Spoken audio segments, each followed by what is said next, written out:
What's good, everybody, and welcome back to another car review here on the driveway, where this week the boys and girls at Mazda have served us up some of their best possible craftsmanship, family style. So this week we're going to take a look at and drive the 2019 Mazda CX-9 Signature.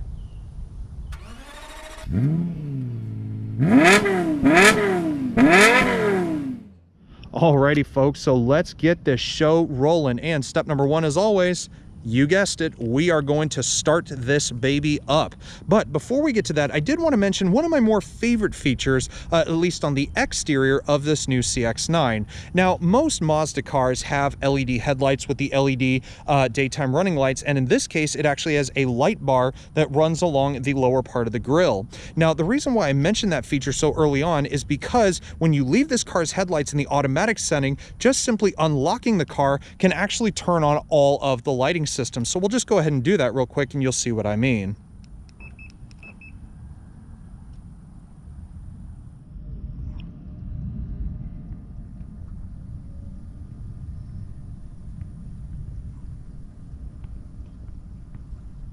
Now, when you're talking about a top-tier trim level like this, things like Mazda's advanced keyless access are all part of the standard equipment list. Now, as far as the key fob itself, as you can see, it is very small. It's about as wide as a stick of gum and probably about as thick as a small pack of gum, so it is nice and pocket-sized, and I love that about Mazda's keyless system. It has all the typical functions. You have lock, unlock, trunk, or power tailgate in this case, and the panic function, along with the releasable key blade that's just simply released at the push of a trigger.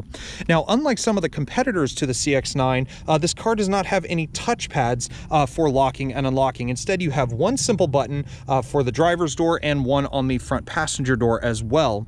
Now, if you come up to the driver's door and you hit it once, of course, that unlocks the vehicle. This car comes standard with the power extending mirrors, so as you can see, when you unlock it, they fold outward. However, if you do it from the driver's door, that just unlocks this door only. If you do it from the passenger side, it'll unlock all four of the doors. However, if you push the one on the driver's door twice, that will unlock all four of the doors as well.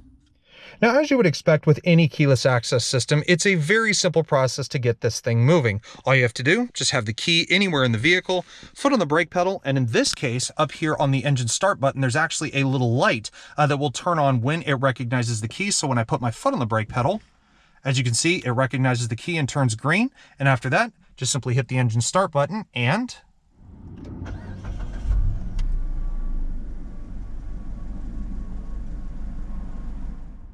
all right, everyone, so we are on the road now in the Mazda CX-9. Now, first off, as somebody who has had 5 Mazda products owned by various members of my family throughout several years of my driving career, I will say that I have had quite a number of expectations about what these new Mazda products are going to feel like. And after driving the new Mazda 6 a couple of months ago, I definitely will say that my expectations have been heightened just a little bit. Now, being that this is the first time I've actually gotten the new CX-9 out on the road, despite being the fact that it's the second time that I've reviewed this new generation of Mazda's largest crossover, I actually have been quite pleasantly surprised by this thing. The first surprise to me actually is not the engine. It's still the same 2.5-liter turbocharged SkyActiv 4-cylinder engine, which on regular gas makes 227 horsepower and 310 foot-pounds of torque. Now, the torque is the surprising thing. I really love just how linear the powertrain is. But again, that's not the big surprise that came for me.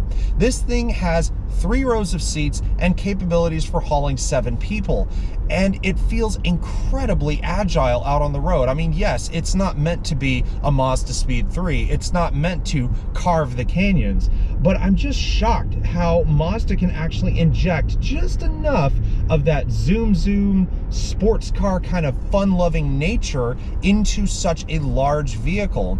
Now, the real reasons I think for this are the iActiv all-wheel drive, which actually has really not been too much of a hindrance. A lot of all-wheel drive cars nowadays seem to just feel a little bit more heavy, a little bit more cumbersome, I guess, especially when you start getting into larger vehicles like this. but it's just so much more, I guess, tossable for a 3-row SUV, which I really, again, have been pleasantly surprised about. The other thing is that even though we are riding on 20-inch wheels and tires, the ride is actually quite comfortable. Now, I did mention that I have not been a fan of the way that Mazda put these kind of ruffled inserts in the seats, because it does kind of push on a sensitive spot in my back. But other than that, I could ride in this car for endless amounts of miles, and it really doesn't feel like it's ever going to give up the ghost anytime soon, or at least I hope my back doesn't before the car does. Now, as I mentioned the handling of this car, we'll just kind of take a corner here real quick and I'll show you exactly what I'm talking about. It's not going to throw you over to the side of the vehicle again like a sports car, but the handling just is incredibly sharp. And even here, just in normal mode, the car doesn't feel like it's straining itself too much. But even if I go down here, I put it in sport mode, I can definitely feel a difference in the steering, no less. It really has tightened up. The throttle response feels a lot sharper. I'm noticing the revs are up from about 1500 now to about 2200 RPMs or so. So it definitely does make a difference when you reach down here and hit that little trigger and put this car in sport mode. Now, at an as-tested price tag approaching, if not into the $40,000 range, the Mazda CX-9 definitely does feel like quite the special piece of kit to have. I mean, yes, you could have a bigger SUV or crossover that may or may not have some more premium features, but you have to understand that, like I was saying, most 3-row crossovers really don't perform with the best of kind of the sporty nature and the luxury and premium nature at the same time. They're usually one or the other. But in this case, I'm really just happy that Mazda can create a car that can still haul you, your family, and your friends, and still have that kind of fun-loving nature that you would expect from a Mazda product. Now, when you look at it from the outside, it's hard to believe that this new CX-9 is almost in its 4th model year here in the United States. But in that time frame, it still has the look, feel, and presence of a true modern 7-passenger crossover. Now, while the signature trim doesn't really show off the true essence of Mazda's craftsmanship, that's more so on the interior, it still has, again, that sort of presence that you would expect from a company that doesn't exactly like to follow the pack. And you can really see that here just with the front. As I was mentioning earlier, this signature trim comes with full LED headlights. So we have the LED main beam with auto high beam assist. That is standard here on the signature trim. Again, you have the automatic LED daytime running lights that trail off into the LED light bar here that goes around the lower part of the grille. You also have LED turn signals in here as well, and if you follow it down, you also have little bitty LED fog lights located down here in the lower corners of the front fascia. Also standard on the CX-9, we also have front and rear parking assist, as well as smart brake assist, one of the many active safety features, again standard here for the signature trim. Now, if there's one kind of controversial piece about this whole vehicle, it would definitely be the grille. It is quite large, to say the least, especially when you compare it to the size of the headlights, which the headlights themselves kind of look small, especially when you compare it to something like a CX-5, which looks a little bit more proportional compared to the CX-9. However, the signature does have this beautiful silver finished grille here, nice and open to feed all the air into the turbocharged engine that sits up here in the front. But then, of course, you have things like the shrouded in Mazda badge and all sorts of sensors up here in the front for things such as the all-speed radar cruise control, the lane departure warning and lane keep assist, and again, that city and smart braking system located here in the front. Another small feature that you'll notice on this car is a front view camera. There are actually 4 on this car. There's 1 in each mirror and of course 1 in the back as well, and that is part of a standard 360-degree around view monitor. On most CX-9s, that is an option, or maybe even not a part of the features list at all, but that is a standard feature here on the signature. Now, of course, you can't have the signature brand name without a little bit of eye candy on the exterior. And of course, we have the largest wheels available on any of the CX-9 models here on the signature. These are 20-inch dark silver finished aluminum alloy wheels. And even though my test car is boasting the optional machine gray metallic exterior, I actually think these wheels complement sort of darker colors like this, but it would really suit it if it was in something like the snowflake white, or perhaps even just a simple black metallic. Now, as we take a trip down the side of the CX-9 here, you do start to notice that the company has sort of shied away just a little bit from that sort of curvy and swoopy nature of their current Kodo design language that's been instilled on pretty much all of their vehicles for the past few years or so. You still do get some curves and lines, like things here on the hood that sort of trace along the top part of the windowsill here, but you don't notice any major swoops or curves or indentations on the door here. It actually is quite simplistic. And that's not so much a bad thing here, especially considering the size of the vehicle as a whole. Now, in terms of features, it has pretty much everything you expect. You have the body colored side view mirrors with the LED turn signal. Like I said, each mirror does have the camera installed here into the bottom. So you have one in this one in that one. That coincides with the one in the front and that government mandated backup camera as well. But then again, all the other features are pretty rudimentary. You have a standard blind spot monitoring system in this case with rear cross traffic alerts. So that's always a nice thing to have. Again, the advanced keyless access system, we mentioned that before. And one thing that's a little bit of a letdown is the fact that Mazda has only put a standard size sunroof up here. A lot of car companies are shying away from having a panoramic sunroof, either due to them breaking or what have you. But in this case, Mazda has just simply put a small size sunroof up here on top, and it's accented beautifully with these sort of chrome-like roof rails as well. Now, getting to the CX-9's rear end back here, again, the design is very much similar to what you would get up in the front, albeit the fact we don't have some giant grille sort of object sticking out of the tailgate here, but all the same, the features are pretty much the same here in the back. You do have the full LED taillights as well, your LED turn signals and LED reversing lights. You have your SkyActiv badge down here, giving you a hint as to what lies up under the hood. You also do have the government mandated backup camera, thus completing the quartet of cameras available on this car. And also, again, things like a standard power tailgate, which we'll get to here in just a moment. I love the fact they've put nice little lashings of chrome just in certain places, like up here at the top of the tailgate, also down here along the bottom of the bumper. I love that finishing as well. Now, as you probably can guess, buying a crossover of this size doesn't just give you the benefit of hauling up to 7 passengers in this case, but in a pinch, you can also fold down several rows of seats to haul a lot of stuff at the same time. Now, as you can see right now, I have all the seats in place. So again, total space for 7 here. And just looking here in this rear area, you're looking at 14.4 cubic feet of cargo space. But if you fold down these 50-50 third row seats, just simply using the little latch right here on the back of the seat, that extends the space to 38.2 cubic feet, and you can even go greater than that by folding down the 60-40 second row of seats, thus extending your space to 71.2 cubic feet. Now, while those numbers may seem good on paper, they are not the best in the class. There are several other SUVs out there, or crossovers, that not only have more seating capacity, but are also considerably larger, thus also giving you greater cargo capacity. But for what it is, the CX-9 can definitely haul a lot of your stuff, not to mention a lot of people, in a hurry.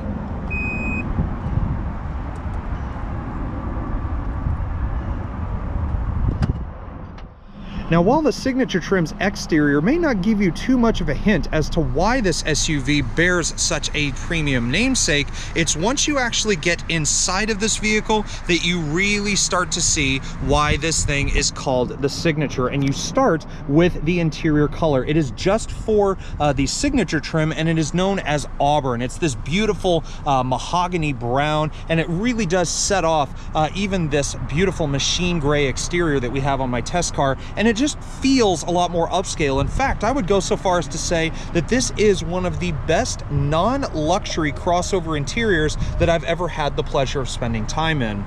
Now, the only little gripe that I have with this interior, first off, it's full Nappa leather, no just ordinary leather for this particular trim here. The only gripe I have is the fact that Mazda put this little ruffled edge here around the sort of lower to middle section of the seat. It actually pushes on a very sensitive spot in my back. And maybe that's just me, but at the same time, just to have the seats completely smooth probably would have been a little bit of a better option. But then again, they did this mainly for design purposes, and it still does fit the sort of luxurious premium theme that Mazda was going for with this signature trim. If you look down here, both of the front seats not only are heated and ventilated, which is a huge departure compared to the first time I tested one of these back in 2016, but as I said, they're full power adjustable with lumbar support for both sides, as well as a 2 2-person memory setting here for the driver's seat as well.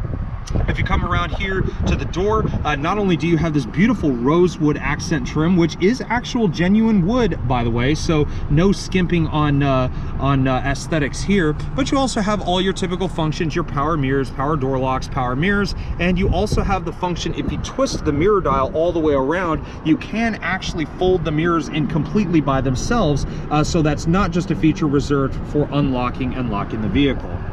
So aside from the unique interior color and the fact that Mazda pretty much copy and pasted an interior from some of their other higher end trim levels of some of their other vehicles, i.e. The Mazda 6 that we took a look at a couple of months ago, when you're sitting here in the CX-9's driver's seat, there are a couple of other things definitely worth noting. For starters, there is technology everywhere, and we've got a lot to cover today. But the second notable thing is that although the exterior may not give sort of the notion that this is a true 3-row crossover, when you're sitting in this thing, you really do notice the space in here. I mean, it looks like it goes on forever back there, all the way back to that 3rd row of seats. And I'm actually quite happy to say that at 6'1", I really don't feel small, claustrophobic, or anything when I'm sitting up here in the driver's seat.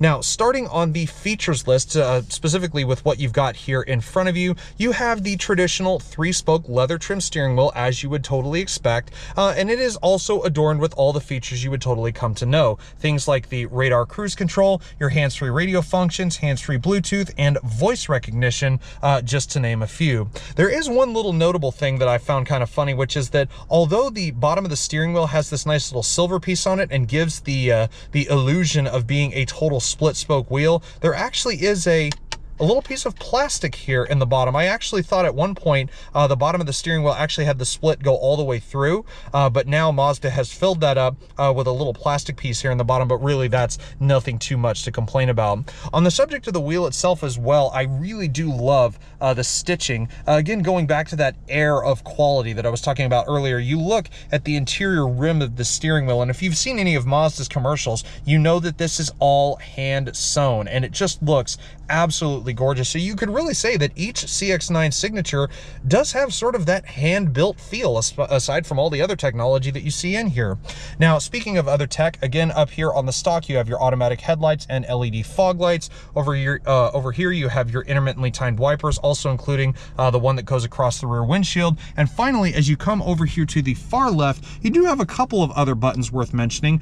Things such as turning off your traction control, your parking assist, and your lane departure warning. You also have a button that allows you access to the forward view camera only. So if I push that, you can see we have the forward view camera here on the left and the 360-degree around view monitor over here on the right-hand side of the screen. And if I push that again, of course, that goes away and brings up just the nav screen that we had before. And finally, we do have the power tailgate button over here as well, which there's actually not a function to turn that off, which I was actually surprised about, but all the same, nothing too surprising over here on the left either.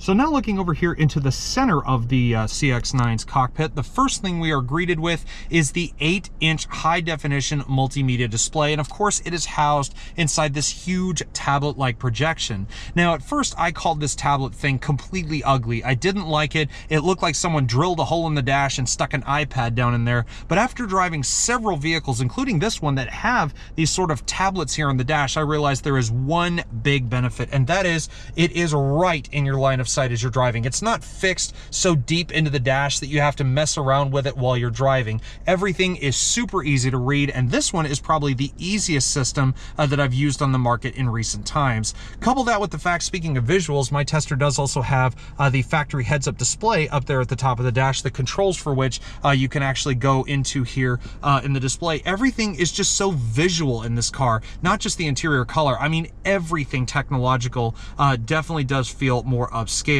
Now, as far as the features here, you've got applications. That's things like Android Auto, Apple CarPlay, Sirius travel updates, and so on. You can go over, you've got entertainment, so Bluetooth media streaming, AM, FM, XM satellite radio, your Bluetooth communication, that's a dead easy one. You have navigation in here, which really the nav system is just that. It's a basic, simple navigation system.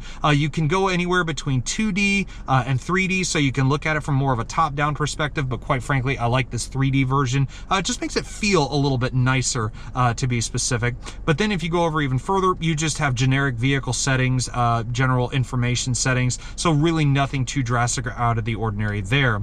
Now, if you want to talk about drastic, one of the things that I've really come to love about this car in particular is the Signature's standard 12 speaker Bose premium audio system. And you have speakers literally everywhere. There's two up here at the edge of the dash. There's one up here in the center. Of course, there's one in each door and a bunch over there in the back as well. And may I just say, Bose has always made a great quality product, and I've loved every single time, but this one just seems to feel just a little bit better.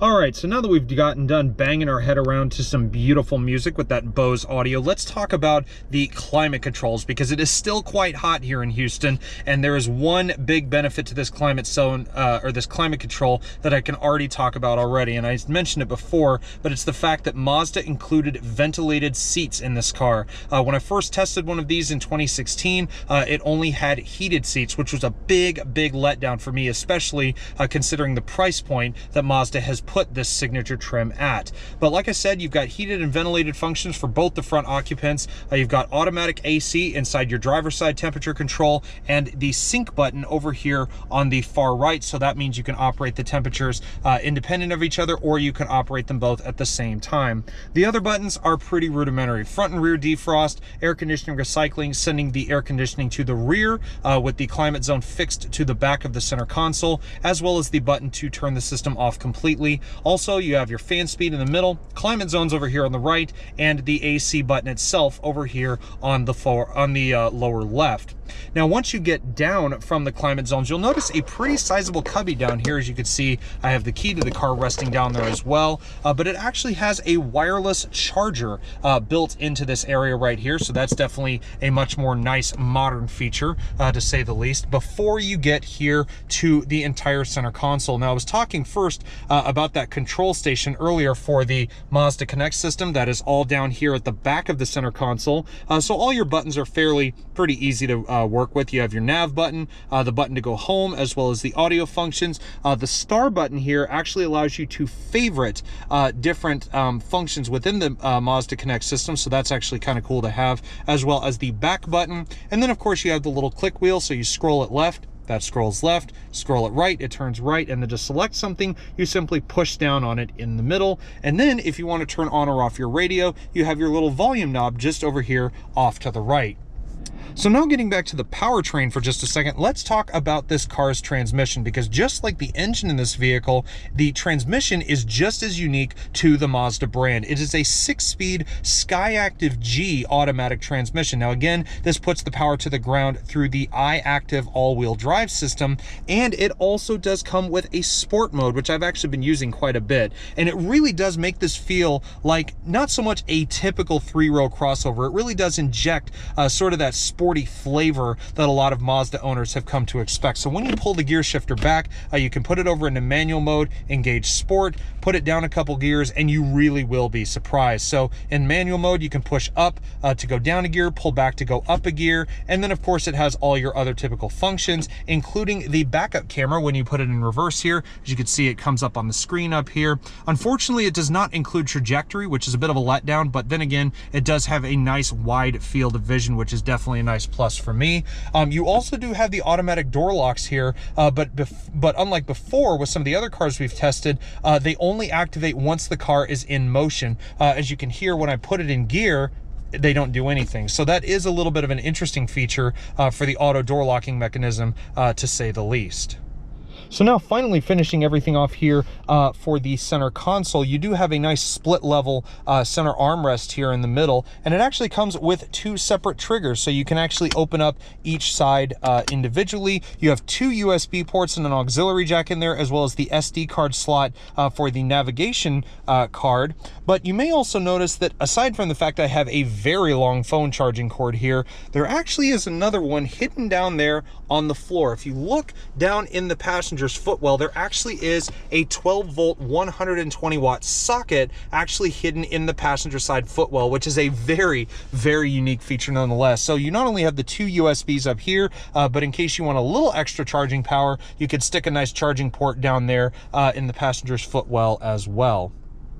Now, while some might be content with complaining about the fact that this car is called the Signature but doesn't have a panoramic sunroof, you also have to keep in mind that this is quite the sizable crossover. So going a little bit on the safe route here with a single pane sunroof definitely is a beneficial factor. You lose a lot of structural rigidity with those panoramic sunroofs. So with Mazda going with just a solo sunroof, definitely again on the safe side. And all the functions are just simple one touch. You flick the trigger and hold it for a second. Now, even though there's plenty of technology and all kinds of cool stuff to talk about in the front, there actually is quite a lot going on back here, at least in the second row of the CX-9 as well. For starters, I have an indented headliner back here, so I'm 6'1". I can fit back here absolutely fine. The seats seem to sit a little bit higher up than you would normally expect in a typical 3-row crossover. It's almost like a stadium style seating, and I really do enjoy that as well. A couple of other things definitely worth noting back here though, as I mentioned about that tri-zone climate control system, you have your separate station back here with your fan speeds, power button, auto AC function, as well as the 3-stage heated rear seats for both of the outer occupants. So unfortunately, if you're sitting in the middle, your butt's not going to get any warmer. But also here in the middle, you have another cool little feature, aside from the fact it kind of looks like the armrest out of a movie theater with this beautiful Auburn leather that we've got here. You actually do have 2 separate USB ports for your rear occupants, which is kind of cool. Particularly if you had maybe a shorter phone cord, you could curl up your phone cord and put your phone in this little padded area and close it away, and you would never know it's there. So that is definitely a nice feature to have. You have the triggers for folding down the second row of seats here up on the outer edges of the seats, and also I am really loving those manual sunshades that we have here for the second row of seats as well. It can be quite bright here in Texas, so as you can probably guess, we've left those in place when we're carrying people around. Now, judging by the fact I haven't reviewed a 3-row crossover for quite some time, it definitely does feel quite strange being back here in the CX-9's 3rd row of seats. And quite honestly and simply, you're really going to want to reserve these for your smallest passengers, i.e. maybe kids in car seats or perhaps young children altogether, because the floor, for one, is actually quite high. As you can see, my knees are actually bent upward quite a bit, and I actually had to scoot the seat quite a bit further forward than I would have expected to actually fit myself back here. So if you're looking to fit people here in the 3rd row seats, again, they're going to need to be on the small side. Well guys, that wraps up our review and drive of the 2019 Mazda CX-9 Signature. If you like this review, please do make sure to give this video a thumbs up, and also be sure to click that subscribe button down below for many more videos like this and more to come in the future. But at the end of it all, a huge thanks goes out once again to the folks at Mazda USA for providing us with yet another wonderful vehicle to drive for an entire week. But in the end guys, I hope you enjoyed the review, and I will see y'all next time. Take care everybody, stay safe.